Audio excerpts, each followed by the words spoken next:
नमस्कार, रण क्षेत्र देख रहे हैं आप। आपके साथ मैं हूं लावनी विनीत। बेहद खास मुद्दा आज एक बार फिर आपके बीच लेकर आई हूं। रण क्षेत्र में आज एक बहुत अहम सवाल आपके बीच रख रही हूं कि क्या हमारे भारत, हमारे देश भारत, हिंदुस्तान के बगल में एक और इस्लामिक एक्सटेंशन दस्तक दे चुका है? क्या अब हमें केवल एक पाकिस्तान से नहीं, दो पाकिस्तान से जूझना है? क्या हमारे बगल में एक बार फिर से वो हो रहा है जो साफ तौर पर विश्व के हिंदुओं के लिए खतरे की घंटी बन चुका है? हम ये सवाल इसलिए पूछने वाले हैं क्योंकि बांग्लादेश में जो हो रहा है वो अपने आप में चिंता का सबब है, लेकिन वो चिंता क्या भारत के अंदर नजर आ रही है? क्या भारत की विपक्षी पार्टियों को बांग्लादेश में हो रहे हिंदुओं पर अत्याचार के खिलाफ आवाज बुलंद नहीं करनी चाहिए? क्या बंगाल की अस्मिता सिर्फ वोट के पोस्टर्स तक ही सीमित रह गई है? ये जो विपक्षी पार्टियां हैं वो सिर्फ वोट बैंक की राजनीति करेंगी और तुष्टीकरण की राजनीति के लिए बांग्लादेश में हिंदुओं पर, हिंदू विरासतों पर, हिंदुत्व पर, उनकी आस्था पर हो रही चोट पर मौन रहेगी? रविंद्रनाथ टैगोर जी और सत्यजीत रे, ये दो नाम वो विरासत है जो भारत और बांग्लादेश के बीच में सांस्कृतिक संबंध स्थापित करते हैं। ये सांस्कृतिक पुल है भारत और बांग्लादेश के बीच में, लेकिन इसी सांस्कृतिक संबंध पर प्रहार हो जाता है। इस अस्तित्व को मिटाने का प्रयास बांग्लादेश में ये जो इस्लामिक सोच शुरू हो चुकी है, उसने इस अस्तित्व को मिटाने का प्रयास किया है। लेकिन मजाल है ममता दीदी इस पर कुछ कह दे। ममता दीदी की राजनीति के लिए तो ये मुद्दे कोई मायने ही नहीं रखते हैं।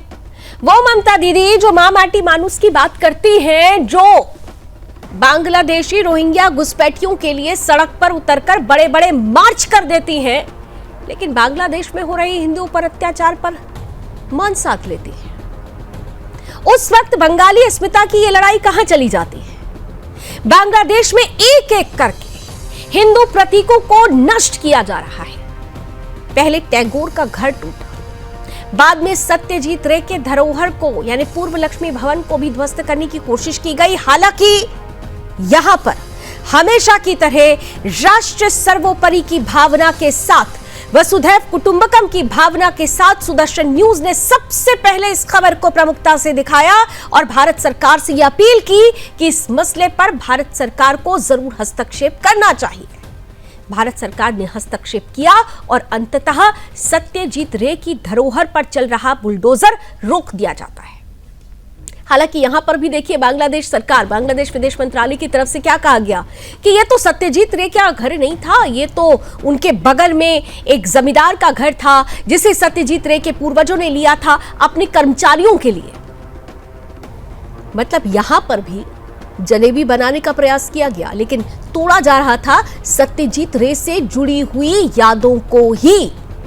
इस बीच खाली इतना ही नहीं, एक तरफ विरासतों पर, धरोहरों को तोड़ने का, ध्वस्त करने का इस्लामिक षड्यंत्र जारी था, तो दूसरी तरफ हिंदू युवकों को, हिंदू परिवारों को, हिंदू बेटियों को, हिंदू बहनों को किस कदर प्रताड़ित किया जा रहा था। गोलियों से हिंदू भाइयों को भूनकर सड़क पर घसीटा जा रहा था। इसकी तस्वीर भी बांग्लादेश से निकलकर सामने आ गई। लेकिन क्या मजाल है कि विपक्ष इस पर एक शब्द बोल दे। विपक्ष को तो तुष्टीकरण की राजनीति करनी है, इसलिए ये खामोशी है। भारत का बौद्धिक वर्ग जो मणिपुर में माइक लेकर चीखता रहा था, वो इस हिंदू नरसंहार पर, विरासतों के संहार पर मौन नजर आता है। 2024 में शेख हसीना सरकार के गिरने के बाद बांग्लादेश में जो अंतरिम सरकार बनी, वो सीधे सीधे इस्लामी कट्टरपंथियों के इशारे पर चल रही है। यानी यूनुस सरकार इस्लामिक कट्टरपंथी सरकार हो चुकी है। भारत की संस्कृति, भारत की परंपरा और हिंदू अस्तित्व को मटियामेट करने का एजेंडा खुलकर चल रहा है। लेकिन सवाल है कि क्या ये सिर्फ बांग्लादेश का मुद्दा है या फिर भारत के दरवाजे पर इस्लामिक एक्सपेंशन दस्तक दे चुका है? क्या ममता बनर्जी जैसी जो टीएमसी की मुखिया है, बंगाल की मुखिया है, टीएमसी जैसी, कांग्रेस जैसी जो विरोधी पार्टियां हैं, क्या उनका मौन रहना ऐसी इस्लाम कर तो नहीं उभर चुका है? और क्या भारत के विपक्षी नेता इस आग को जानबूझकर हवा दे रहे हैं क्योंकि उन्हें करनी है तुष्टीकरण की राजनीति? ये सभी प्रश्न होंगे आज रण क्षेत्र में, और इनका जवाब देने के लिए कुछ ही देर में हमारे साथ जुड़ जाएगा आज का खास पैनल। कराऊंगे उनसे आपका परिचय, लेकिन सबसे पहले वो टीजर रिपोर्ट जो बांग्लादेश में बढ़ रही इस्लामिक कट्टरता और भारत के लिए बढ़ती एक नई इस्लामिक चुनौती को साफ उजागर करता है।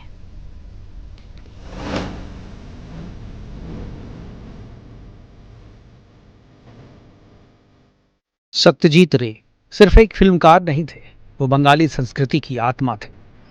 वो उस चेतना के प्रतीक थे जिसने भारत की कला को वैश्विक मंच पर पहुंचाया। लेकिन अब बांग्लादेश की जमीन पर उसी महान आत्मा की स्मृतियों को मिटाया जा रहा है। मैमनसिंह का पूर्ण लक्ष्मी भवन, जहां सत्यजीत रे का बचपन बीता, जहां उनके दादा उपेंद्र किशोर राय चौधरी ने साहित्य और कला की नींव रखी, अब वह भवन मलबे में तब्दील कर दिया गया है, सिर्फ इसलिए क्योंकि वो हिंदू थे। हालांकि भारत सरकार ने मंगलवार को बांग्लादेश से इस धरोहर को तोड़ने के फैसले पर तुरंत रोक लगाने की अपील की थी और रोक भी लगाई गई। लेकिन सवाल है, आखिर कब तक ये रोक जारी रहेगी? पहले रविन्द्रनाथ टैगोर का घर तोड़ा गया, अब सत्यजीत रे की विरासत पर बुलडोजर चला। ये महज इमारतों को ढहाना नहीं है, बल्कि पूरे धर्म, एक पूरी सभ्यता को जड़ से मिटाने की कोशिश है। और अब यही कट्टरता हिंदू जीवन को भी लील रही है। जी हां, इसी बांग्लादेश के गोपालगंज की सड़कों पर दिन दहाड़े एक हिंदू युवक को गोलियों से छलनी कर दिया गया। पुलिस ने बीच सड़क पर उसे मारा, बिना वार्निंग, बिना अपराध, सिर्फ इसलिए कि वो हिंदू था। फिर उसकी लाश को सड़क पर घसीटा गया। इंसानियत शर्मिंदा है, पर बांग्लादेश की अंतरिम सरकार खामोश है, क्योंकि यह हत्यारा मुसलमान था और मारा गया युवक हिंदू। 2024 में जब से शेख हसीना की सरकार गिरी और मोहम्मद यूनुस के नेतृत्व में अंतरिम सरकार बनी, तब से हिंदुओं पर कहर टूट पड़ा है। मंदिरों को गिराया जा रहा है, हिंदू घरों को आग लगाई जा रही है, बेटियों के साथ बलात्कार हो रहे हैं और अब सांस्कृतिक धरोहर को भी मिटाया जा रहा है। बांग्लादेश में अब भारत विरोधियों और इस्लामिक कट्टरपंथियों की सरकार चल रही है, जो भारत से जुड़ी हर स्मृति को, हर व्यक्ति, हर परंपरा को नेस्तनाबूद करना चाहती है। लेकिन इस पर सबसे बड़ी चुप्पी भारत के भीतर से आ रही है। ममता बनर्जी, जो कोलकाता की सड़कों पर बंगाली अस्मिता के लिए प्रदर्शन करती है, वो बांग्लादेश में हिंदू संहार पर एक शब्द भी नहीं बोलती। क्या ममता दीदी का मौन इस बात का संकेत है कि वो बांग्लादेशी कट्टरपंथियों के साथ खड़ी हैं? क्या वो भारत के पूर्व में एक ग्रेटर इस्लामिक बंगाल का सपना देख रही है? क्या उन्हें टैगोर का घर टूटता नजर नहीं आ रहा? क्या उन्हें सत्यजीत रे की धरोहर पर चला बुलडोजर नहीं दिख रहा? क्या उन्हें सड़कों पर घसीटा गया वो हिंदू युवक नहीं दिखा? जब सत्यजीत रे की विरासत को मिटा दिया जाता है, जब टैगोर की स्मृतियों को रौंद दिया जाता है, जब एक हिंदू युवक की लाश को सड़कों पर घसीटा जाता है और जब भारत का पड़ोसी देश एक एक कर हमारी संस्कृति को जला रहा होता है, उस वक्त भारत के विपक्षी नेता चुप है और वोट की राजनीति में अंधे हैं। भारत के बगल में एक और पाकिस्तान खड़ा हो रहा है और हमारे ये तुष्टीकरण की राजनीति करने वाले नेता वोट बैंक के लिए अपनी आंखें मूंदे हुए हैं। लेकिन अब बहुत हो चुका। यह सिर्फ बांग्लादेश का मामला नहीं है, यह भारत की सीमाओं पर खड़ी एक सुनियोजित इस्लामिक घुसपैठ है, जिसे रोकना जरूरी है। Bureau report, Sudarshan news.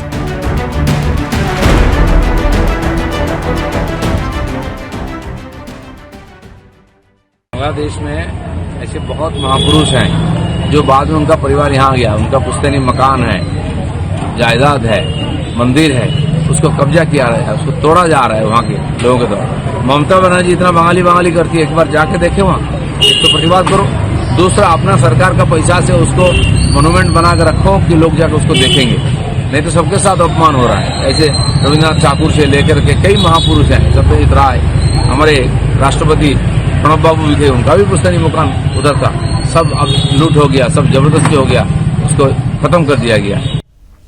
तो बांग्लादेश की अस्मिता को पूरी तरह से बदलने का एक सुनियोजित इस्लामिक एजेंडा, एक ऐसा षड्यंत्र जो केवल बांग्लादेश के लिए ही नहीं, भारत के लिए भी खतरा बन रहा है, क्योंकि वही इस्लामिक स्टेट जो बंगाल के के अंदर इस वक्त बनाने की कोशिश की जा रही है, बंगाल से उसका सीधा असर, पश्चिम बंगाल के अंदर बनाने की, बांग्लादेश के अंदर बनाने की कोशिश की जा रही है, उसका सीधा संबंध अगर पश्चिम बंगाल से होता है, अगर वही घुसपैठिए धीरे धीरे पश्चिम बंगाल में आ जाते हैं, तो क्या फिर ये भारत के लिए एक बड़ी चुनौती नहीं है? ये जो ग्रेटर इस्लामिक बंगाल की नींव तैयार हो रही है, क्या ये भारत के लिए बड़ी चुनौती नहीं है?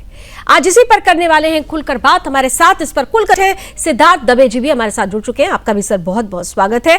मैं एहतशाम जी आपके साथ ही शुरुआत करना चाहती हूं, क्योंकि अभी बड़ा महत्वपूर्ण, अभी हमने कल देखा कि मार्च निकालती हुई ममता बनर्जी नजर आई और बंगाली अस्मिता की बात कर रही थी, लेकिन उसी बंगाली अस्मिता पर बांग्लादेश में प्रहार हो रहा था और ममता बनर्जी मौन थी। क्या बंगाली और बंगाली अस्मिता को लेकर भी टीएमसी और ममता बनर्जी सेलेक्टिव अप्रोच के साथ आगे बढ़ेगी? और अगर ये सेलेक्टिव अप्रोच है तो क्या हम मान लें कि ग्रेटर इस्लामिक बंगाल का को लेकर ममता बनर्जी का ये समर्थन है? एहतशाम जी। देखिए लावनी विनीत जी, सबसे बड़ी बात है कि आपने जो बांग्लादेश की बात अभी सामने की, ये इंटरनेशनल मामला है, इसमें केंद्र सरकार को हस्तक्षेप करना चाहिए सबसे पहले। और आपने कहा घुसपैठिया, घुसपैठिया शब्द का जो आपने अभी कहा, तो घुसपैठिया ये भी केंद्र सरकार के अंतर्गत आता है। एसएफ बीएसएफ जो है ये केंद्र शासित में आता है, ये हमारे राज्य में एक नहीं आता। बीएसएफ जितना ही बॉर्डर सिक्योरिटी फोर्स जो भी है, तो ये केंद्र, आपकी बात से लावनी विनीत जी कि देखिए ये केंद्र सरकार कहीं ना कहीं विफल है, ये सिद्ध हो जाता है आपके चैनल से कि केंद्र सरकार विफल है और केंद्र सरकार बॉर्डर एरिया को वो कंट्रोल नहीं कर पा रहे हैं। बांग्लादेश से जो इंडिया में कैसे घुस जाएंगे? इसका मतलब है कि हमारे जो वहाँ बीएसएफ आपका जो ओपनिंग रिमार्क आया, आपका जो ओपनिंग रिमार्क आया, सुनिए सुनिए, अगर हमारी, जब हम इस मुद्दे को लेकर आ रहे थे, जब इस मुद्दे को लेकर हम आ रहे थे, आप सुनिए एहतशाम साहब, तो हमारी एडिटोरियल टीम में आज एक शर्त लगी थी और उस मुझे लगता है कि मैं वो शर्त जीत चुकी हूं, अगर हमारी एडिटोरियल टीम ये सुन रही हो तो, क्योंकि मैंने उनको यही कहा था कि आप देखिएगा कि इस मुद्दे पे हम बंगाल और बंगाली अस्मिता की बात करेंगे, हम भारत की बात करेंगे और यहां पर टीएमसी के जो भी प्रवक्ता आएंगे वो सीधे भारत सरकार पर इसे लेकर चले जाएंगे। यानी कितना सेलेक्टिव अप्रोच आपका है इस बारे में अब सब समझ चुके हैं। मैंने आपसे बंगाली अस्मिता की बात की, आपने एक बार भी नहीं कहा कि सबसे पहले टीएमसी का प्रवक्ता होने के नाते बांग्लादेश में हिंदुओं के साथ जो हो रहा है, बंगाली हिंदुओं के साथ जो हो रहा है, मैं उसका घोर विरोध करता हूं।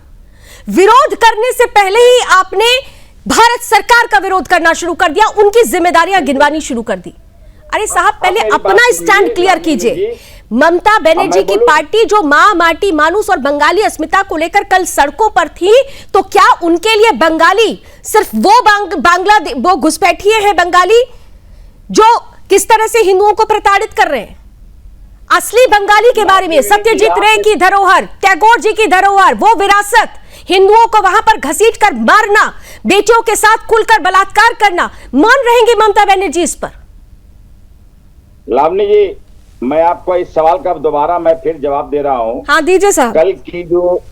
कल की जो हमारी सड़कें पे हमारे मुख्यमंत्री जो पद यात्रा की है, वो बंगाली अस्मिता को, इसलिए कि हमारे देश में, हमारे ही देश भारत के जो बीजेपी भारतीय जनता पार्टी की राज्य में जो बंगला बोलने वाले मुसलमान है, जैसे कि राजस्थान, मध्य प्रदेश, दिल्ली, महाराष्ट्र, उड़ीसा, ऐसे जगह में जो बंगला बोल रहे हैं तो उनको बांग्लादेशी कह रहा है। तो यहाँ पर हम बंगालियों, समझ लिए, हमारी नेत्री ममता बनर्जी बंगाली के अस्मिता के लिए लड़ाई लड़ रहे हैं। बंगाल की अस्मिता सिर्फ मुसलमानों से जुड़ी है, हिंदुओं से नहीं जुड़ी है क्या? किस हिसाब से? नहीं, बंगालों की अस्मिता, बंगाल की अस्मिता, बंगाली की अस्मिता केवल मुसलमानों से जुड़ी हुई है क्या एहतशाम जी? हिंदुओं से नहीं जुड़ी है। बंगाली हिंदुओं के लिए नहीं बोलेंगे आप लोग। आपने कहा ना कि जो बंगाली मुसलमान है, तो मैं आपसे पूछ रही हूँ, बंगाली हिंदुओं पर कुछ नहीं बोलेंगे आप? पाकिस्तान हो चाहे कोई भी मुल्क हो, अगर हिंदू वहां पे अगर माइनॉरिटी है तो उनकी पूरी जिम्मेदारी बनती है कि वहां के जो मेजोरिटी है उनको देखना। सबसे पहले मैं आपके चैनल से मैं कंडेम करता हूं कि इस तरह की घटना अगर किसी भी देश में अगर होता है, मैं उसकी कड़ी निंदा और आलोचना चलिए, करता याद हूं दिलाना इसलिए पड़ा तो कि एहतेशाम जी ने मेरी बेटी का काम है कंडेम कर दिया। माइनॉरिटी के देखना। ठीक है अश्विनी शाही साहब, हालांकि देखिए अभी भी मेरे प्रश्न का जवाब मुझे नहीं मिल पाया, अभी मैं आगे आती हूँ एहतेशाम जी, लेकिन अब डिबेट क्योंकि सबका एक ओपनिंग रिमार्क जरूरी है। शाही साहब देखिए, दो चीजें बड़ी क्लियर हो गई। एक तो एहतेशाम जी ने कहा कि भाई वो तो भारत सरकार को देखने का मसला था, उन्होंने पहली अपनी बता दिया कि वो किस तरीके से आगे बढ़ेंगे। दूसरा उन्होंने कहा कि बंगाली मुसलमान, बंगाली हिंदू के साथ अगर कुछ हो रहा है तो नहीं बोलेंगे, बंगाली मुसलमान पर ये खड़े हो जाएंगे। तीसरा, मेरे याद दिलाने के बाद एहतेशाम जी ने फाइनली उसको कंडेम कर दिया। लेकिन सबसे महत्वपूर्ण सवाल ये है कि जिस तरह से बांग्लादेश में विरासतों पर, हिंदुओं पर जो अत्याचार हुआ, जो भारत और बांग्लादेश के संबंधों की नींव रही है, दरअसल उस नींव को काटने की कोशिश की जा रही है। ये जो ग्रेटर इस्लामिक बंगाल की नींव वहां रखी जा रही है, क्या ये हमारे लिए चैलेंज नहीं है? और ऐसी पार्टियों का चुप रहना, ये मौन समर्थन हमारे लिए कितना खतरनाक है? शाही साहब। लावणी जी देखिए, अभी हमारे टीएमसी के जो प्रवक्ता हैं उन्होंने जो बताया, मैं एक लाइन में उनका जवाब दे लूं, फिर मैं आपकी बात का जवाब देता हूं। देखिए, इन्होंने सीधा सीधा भारत सरकार पर आरोप लगा दिया और मैं इनको बताना चाहता हूं कि 2216 किलोमीटर की सीमा है हमारी, जिसमें 1654 पर भारत सरकार ने फेंसिंग लगा दिया है। 563 बचता है, जिसमें 112 नाले और नदियां हैं और जो है पुल पुलियां हैं जहां पर फेंसिंग नहीं लगेगी। और 450 किलोमीटर ऐसा जगह है जिसमें 8 चिट्ठी भारत सरकार के गृह मंत्रालय ने ममता बनर्जी जी को लिखा है, ये जमीन मुहैया नहीं करा रही है। ये बयान माननीय गृह मंत्री जी का भारत के सदन में है, सदन में है ये बयान। तो इसमें जो है भारत सरकार पर आक्षेप लगाने से पहले ये घुसपैठ कराने वाले स्वयं के बारे में सोचें। अब दूसरी बात पर आता हूं जो आप कह रही हैं। देखिए, अभी ये लोग बंगाली अस्मिता की बात करते हैं। पूरे विश्व में बंगालियों पर कोई अटैक हो, कुछ हो, उनके घर गिराए जाए, उसके ममता बनर्जी जी का क्या मतलब है? ममता बनर्जी जी एक झूठा नैरेटिव शो करने वाली हैं कि पूरे देश में, हिंदुस्तान के अंदर बंगालियों पर अटैक हो रहे हैं, बंगालियों के ऊपर जो है गलत किया जा रहा है। ये चीजें जो है वहां पर दिखाई दे रही हैं। अब वहां पर जो कि सत्यजीत रे साहब के मकान से उनका क्या मतलब है? सत्यजीत रे साहब बंगाली तो नहीं है ये ममता बनर्जी की नजर में, क्योंकि वो वहां पर उनका मकान है। वहां पर कितने हिंदू जलाए गए, कितने हिंदू मारे गए, ममता बनर्जी जी का एक भी बयान आया? तो इनका प्रेम जो है वहां के मुसलमानों से है। जो मुसलमान वहां आते हैं, जो ये लोग घुसपैठिया बनाकर रखते हैं। कल के जिस पैदल मार्च की आपने बात की लावनी जी, वो पैदल मार्च उसके लिए नहीं था, वो पैदल मार्च तो था जो घुसपैठियों को बचाने के लिए, कि जो बिहार में कार्यक्रम शुरू हुआ घुसपैठियों को निकालने का इलेक्शन कमीशन का, उन्होंने अनाप शनाप बकना शुरू कर दिया कि इलेक्शन कमीशन भाजपा की दलाल है और क्या क्या उन्होंने कहा। ये तो बड़ी बड़ी बातें हुई, लेकिन बांग्लादेश में हो रहे अत्याचार पर एक शब्द नहीं कहा गया और ये कह दिया गया कि ये तो भारत सरकार की जिम्मेदारी है, जो कि एहतेशाम जी कर रहे थे। काउंटर आंसर करेंगे एहतेशाम जी? फिर जल्दी से दो मेहमान आ चुके हैं, इंडोलॉजिस्ट ललित मिश्रा जी भी हमारे साथ जुड़ चुके हैं। ललित जी, आपका भी स्वागत है। बस आती हूँ इस एहतेशाम जी के काउंटर आंसर के बाद। एहतेशाम जी, हमारे मित्र जो अश्विनी शाही जी जो बीजेपी के प्रवक्ता है, आपको समझना चाहिए कि जो कल नेत्री हमारे कल कोलकाता के राजपथ में जो समय उतरी हैं, तो उनका साफ केंद्र सरकार जो बांग्ला बोलने वाले अपने ही देश में, वो बांग्लादेशी उनको डिपोर्ट किया जा रहा है। तो इसके हक की लड़ाई ममता बनर्जी हक की लड़ाई लड़ रही है। वो किसी जाति, किसी वर्ग को लेकर के नहीं लड़ रही है। आपने कहा कि सत्यजीत रे हमारे बंगाल की गर्व है, रविन्द्रनाथ ठाकुर हमारे बंगाल की गर्व है। लेकिन ये मामला जो है कहीं न कहीं, हमने पहले आपके चैनल में हम लावनी जी को कहा कि जो भी देश, चाहे बांग्लादेश हो चाहे पाकिस्तान हो, कोई भी अगर इस तरह के जो कम संख्या वाले लोगों पर जुल्म करता, मैं उसकी कड़ी निंदा मजम्मत करता हूँ। सबसे बड़ा धर्म होता है मानवता, धर्म से बड़ा कोई धर्म नहीं होता। मानवता का धर्म तो बराबर से होना चाहिए ना। तो यही तो आपसे पूछा गया था, ममता बनर्जी क्यों रही मौन इस मानवता के धर्म को निभाने में? ममता बनर्जी सेलेक्टिव अप्रोच के साथ क्यों बढ़ रही है? अभी आपने कहा ना कि बंगाली बोलने वाले मुसलमान, तो मैं आपसे बार बार पूछ रही हूँ, ये बंगाली बोलने वाले हिंदुओं पर जो बांग्लादेश में अत्याचार हो रहा है वो क्या उनके बारे में बोलना मानवता का धर्म नहीं है? ये बड़ा सवाल था और यहीं पर आप लोग एक्सपोज हो जाते हैं सर, यहीं पर आप लोग एक्सपोज हो जाते हैं। खैर ठीक है, मैं आती हूं आपके पास, सिद्धार्थ दवे जी के पास मुझे जाना है जरा। सिद्धार्थ जी देखिए, एक तो बात बहुत क्लियर है, ये एक इस्लामिक एक्सपेंशन है जो हमारे लिए बहुत बड़ा चैलेंज हो चुका है और ये चैलेंज कोई छोटा मोटा चैलेंज नहीं है। ये चैलेंज इसलिए बड़ा है क्योंकि हम अभी तक एक पाकिस्तान से जूझ रहे थे, अब हमें दो पाकिस्तान से जूझना पड़ेगा और ऐसी परिस्थिति में जहां से घुसपैठ भी हमारे यहां हो रही हो। सिद्धार्थ जी लावणी जी, सबसे पहले मैं आपको और सुदर्शन चैनल को हार्दिक बधाई देता हूं कि आपने राष्ट्रहित के इतने गंभीर और सामयिक विषय को जनमानस के सामने लाने का जो कार्य किया है। और सुदर्शन न्यूज राष्ट्र सर्वोपरि, ये केवल एक टैगलाइन नहीं बल्कि एक चेतना है, एक संकल्प है जो भारत की सुरक्षा, संस्कृति और आत्मसम्मान की रक्षा के लिए निरंतर तत्पर रहता है। तो इसके लिए आपको साधुवाद, इसके लिए आपको अभिनंदन। अब जो बात है, जो हम कहते हैं, मेरी बात साफ है कि बंगाल की अस्मिता अगर कोई जीवित रूप में देखना चाहे तो उसे रविंद्रनाथ ठाकुर की कलम और सत्यजीत रे के कैमरे में देखना चाहिए। देखिए, बहुत महत्वपूर्ण बात है, जब बांग्लादेश की स्थापना हुई तो ये एक पहला देश था जो जिसकी स्थापना धर्म के आधार पे, मजहब के आधार पे नहीं, किंतु एक सांस्कृतिक भेद के आधार पे हुई, भाषा के आधार पे हुई। जब 1947 में जिन्ना ने टू नेशन थियरी को एक्सेप्ट किया और कहा कि हिंदू और मुसलमान साथ में नहीं रह सकते, तो दो देश बने। किंतु 1970s तक आते आते ये देखा गया कि इनका मजहब तो एक था, किंतु डिस्पाइट दैट, एक रिलीजन के बावजूद जो इनके ऊपर अत्याचार हो रहे थे, मुसलमान ही मुसलमानों पे अत्याचार कर रहे थे। और वो किस लिए? क्योंकि भाषा अलग थी, कल्चर अलग था, वेशभूषा अलग थी, तो इसलिए एक अलग देश का निर्माण की बात की गई।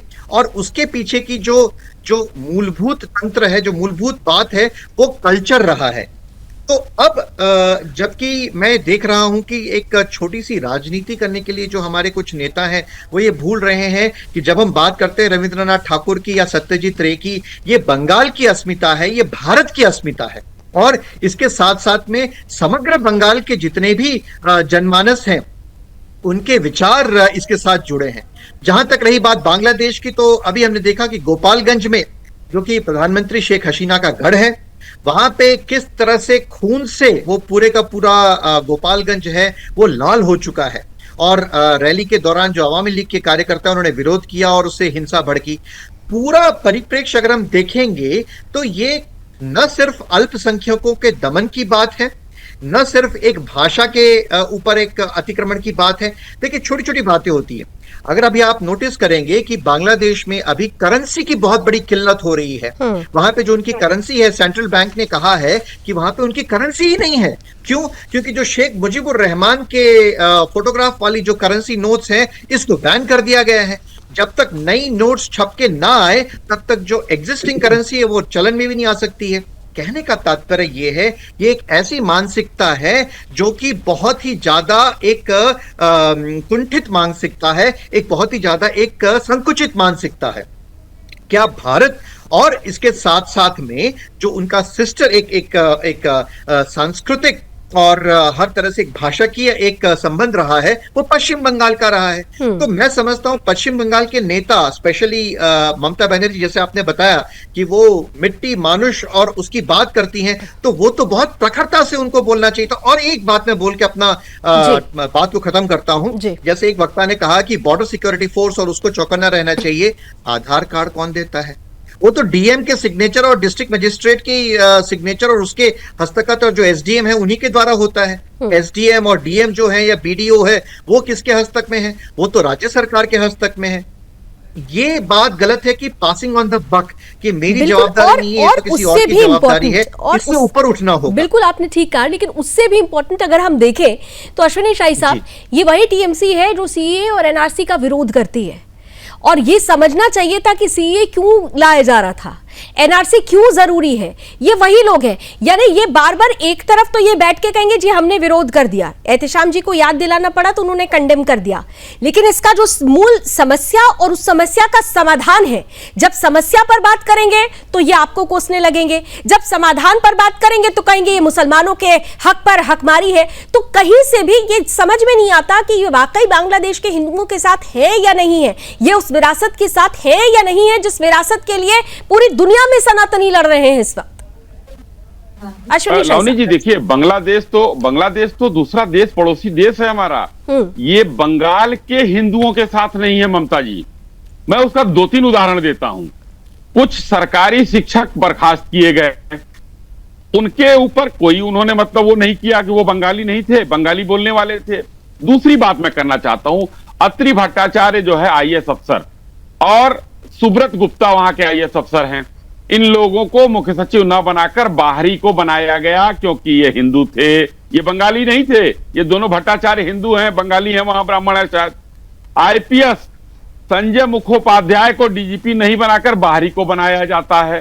तो ये लोग जो है तुष्टीकरण में आकंठ तक डूबी हुई ममता बनर्जी, आज जो जिस तरीके की आप एनआरसी की बात कर रहे हैं, इन्होंने विरोध किया।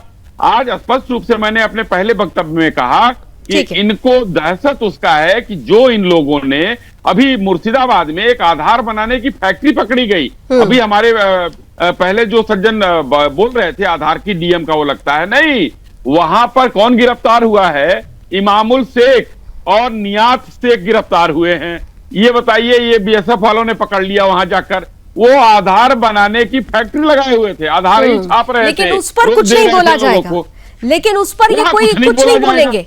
यही सबसे बड़ी परेशानी है एहतेशाम जी, इस पर आप कुछ नहीं बोलेंगे। लेकिन डॉक्टर ललित मिश्रा भी हमारे साथ जुड़ गए, शायद अभी आपसे कनेक्शन कट गया था ललित जी। हिंदू संस्कृति को मिटाने का ये आप मानते हैं कि एक सुनियोजित पूरा जो षड्यंत्र चल रहा है, ये हमारे लिए, हमारे भारत के लिए, भारत की नेबरहुड पॉलिसी के लिए बहुत खतरनाक हो रहा है? ललित जी देखिए, हिंदू या हिंदुत्व का मतलब ही भारत है, दोनों शब्द बिल्कुल एक दूसरे के पर्यायवाची हैं। लेकिन बांग्लादेश में जो हो रहा है उसकी बड़ी गहरी जियोपॉलिटिकल जड़ें हैं। जब अमेरिका जैसा देश $29 मिलियन बांग्लादेश के कट्टरपंथियों को दे और बाद में उसका खुलासा भी हो जाए, तो हमें समझ लेना चाहिए कि जो देश अपने आप को, अमेरिका जैसा देश जो अपने आप को सेकुलरिज्म का मसीहा बताता है, वो बांग्लादेश और पाकिस्तान की कट्टरपंथी तत्वों को मदद करता है। यही अमेरिका और कुछ यूरोपियन कंट्रीज भी जो भी हैं वो शामिल है, जिनमें वही सेकुलरिज्म के नाम पर और लोकतंत्र के नाम पर भारत के भी बुद्धिजीवियों को मदद करती रही है। तो ये एक बहुत बड़ी साजिश है, जहां एक तरफ कट्टरपंथ को पाला जाता है, वहीं दूसरी तरफ संविधान के खिलाफ काम करने वाले, संविधान का दुहाई देने वाले, लेकिन ऐसे लोगों को ही पाला जाता है।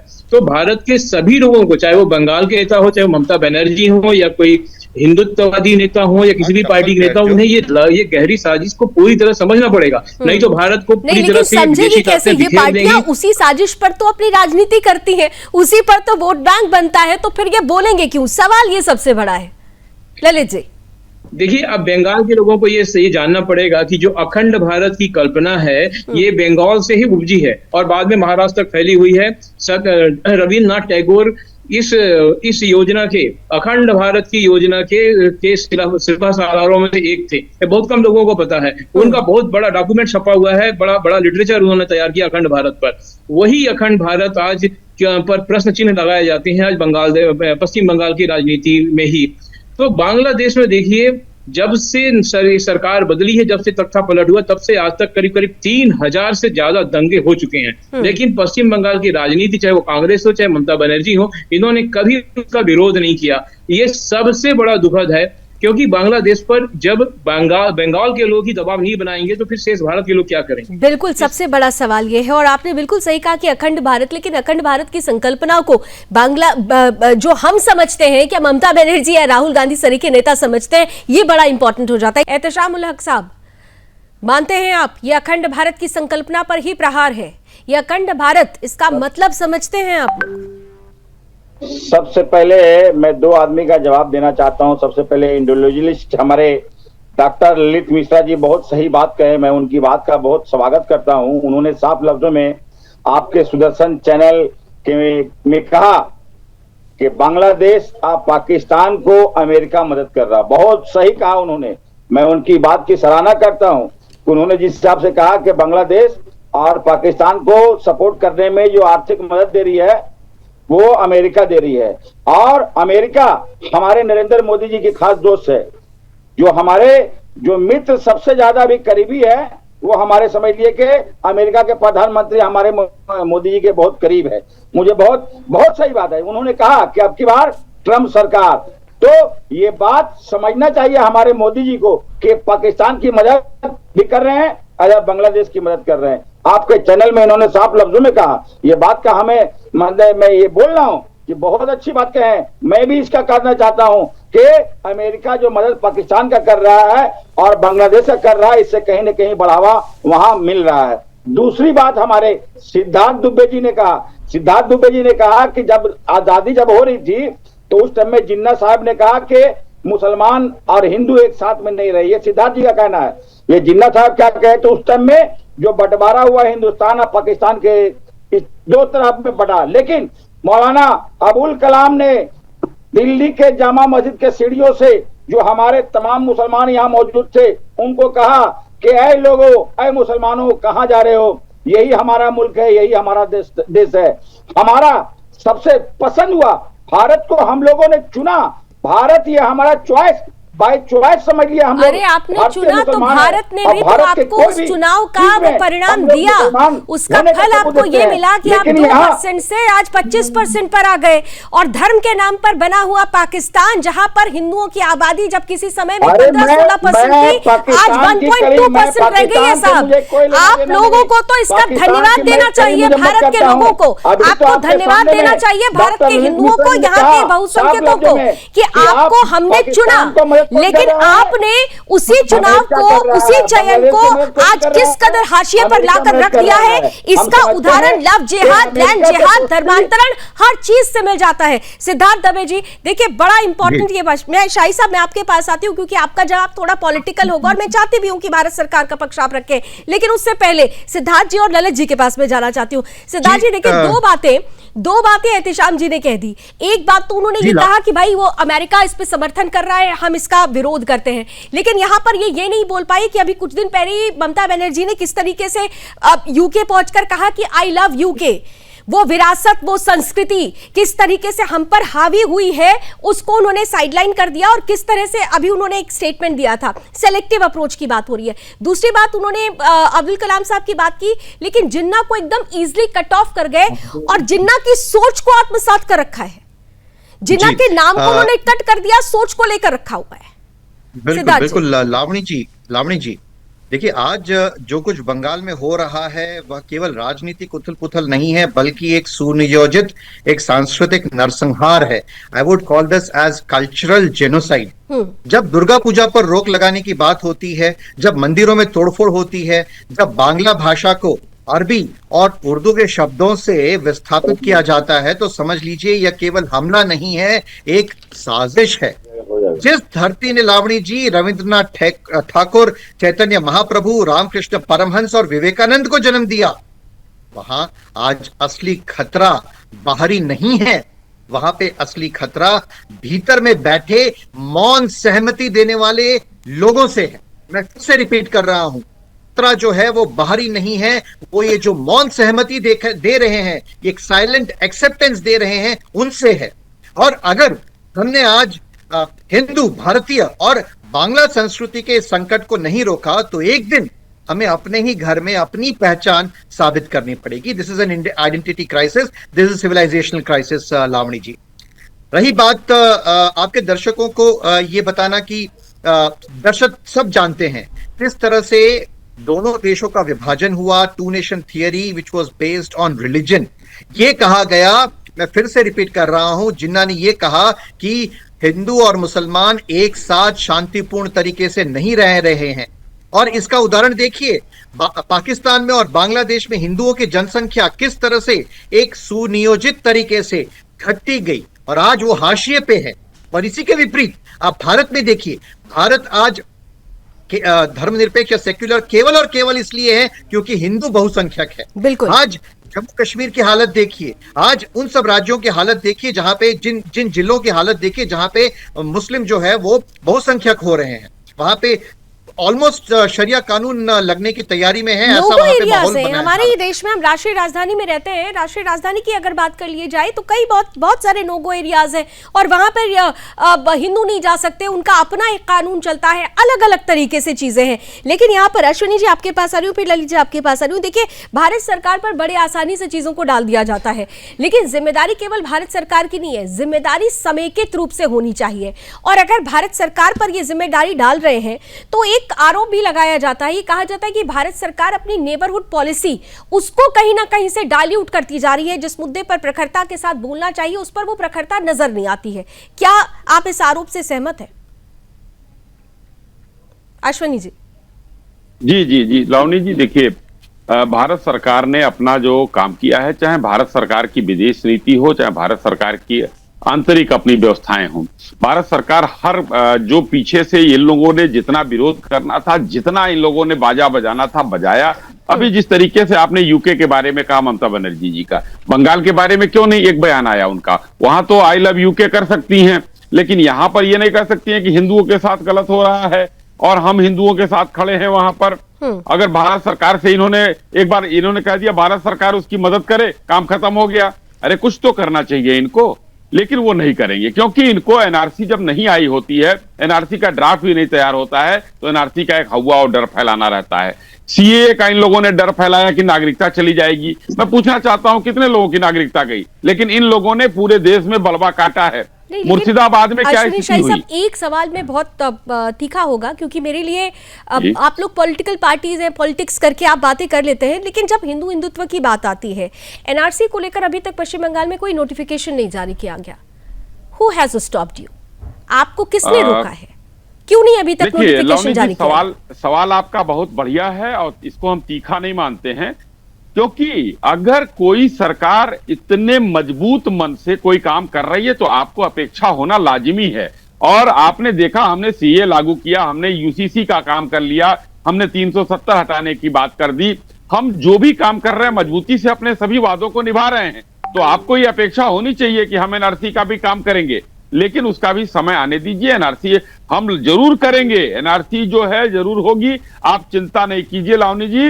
आपको आशा नहीं, विश्वास के साथ मैं यहाँ पर विश्वास दिलाता हूँ। हमें विश्वास है कि ऐसा हो, लेकिन ये विश्वास और विश्वसनीयता ही बड़ी मायने रखती है। ललित जी, ये विश्वास और विश्वसनीयता बहुत मायने रखती है कि जब इस तरीके के मुद्दे हमारे सामने आए, ललित जी को जरा स्क्रीन पर लीजिए, कि जब इस तरीके के मुद्दे हमारे सामने आए तो एक तरफ हम हिंदुओं में जो दुनिया भर में हैं, फैले हुए हैं, उनको ये विश्वास दिला सकें कि जब हिंदुओं पर अत्याचार की बात आएगी तो हम संगठित शक्ति के साथ उठेंगे। दूसरी तरफ विश्वसनीयता की बात आती है, विपक्ष जिस विश्वसनीयता की उम्मीद सरकार से रखता है, विपक्ष को भी उस विश्वसनीयता को बनाना होगा। ये विश्वास और विश्वसनीयता बहुत बारीक लाइन होती है, लेकिन क्या आपको लगता है कि आज भी ना तो हिंदू समाज संगठित है, यानी वो विश्वास की कमी, और न ही विपक्ष इस मुद्दे पर खुलकर बोलता है क्योंकि तुष्टीकरण की राजनीति, यानी विश्वसनीयता की कमी? जी बिल्कुल, आपने बहुत सही तरीके से रेखांकित किया है। भारत में जो हिंदू संगठन है, न केवल उनके बीच में संगठन शक्ति की भी कुछ कमी है, बल्कि उनके पास जो टूल्स होने चाहिए इंटरनेशनल लेवल पर, वो टूल्स भी नहीं है। उदाहरण के तौर पर हम लोग जब भी बात आएगी हिंदू मुस्लिम विषय की, तो सारे विश्व के मुसलमानों और हिंदुओं के बीच में एक लाइन खींच देते हैं। दरअसल बात ऐसी नहीं है। जो इस्लाम पाकिस्तान और बांग्लादेश में पलता है, जो कट्टर है, वो इस्लाम अरब के ओरिजिनल इस्लाम से अलग है। भारत और अरब के इतने अच्छे संबंध है, यदि सारे मुस्लिम भारत के खिलाफ होते तो फिर हमारे और अरब देशों के बीच इतने अच्छे संबंध न होते। दरअसल दुनिया को खतरा है पाकिस्तान और बांग्लादेश में जो चल रहा है कट्टरपंथी मुल्ला का इस्लाम, उससे खतरा है। और इससे लड़ने के लिए हमारे पास टूल्स होने चाहिए।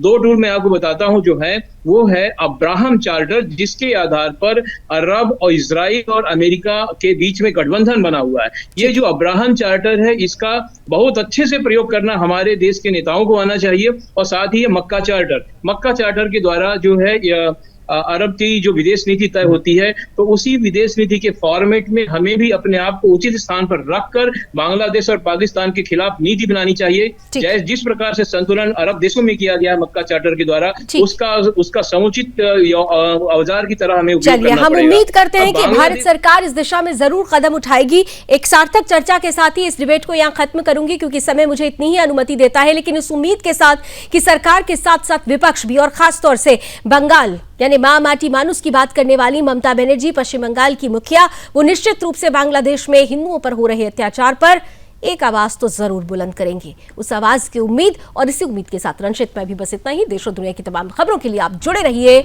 सुदर्शन न्यूज के साथ। जय हिंद।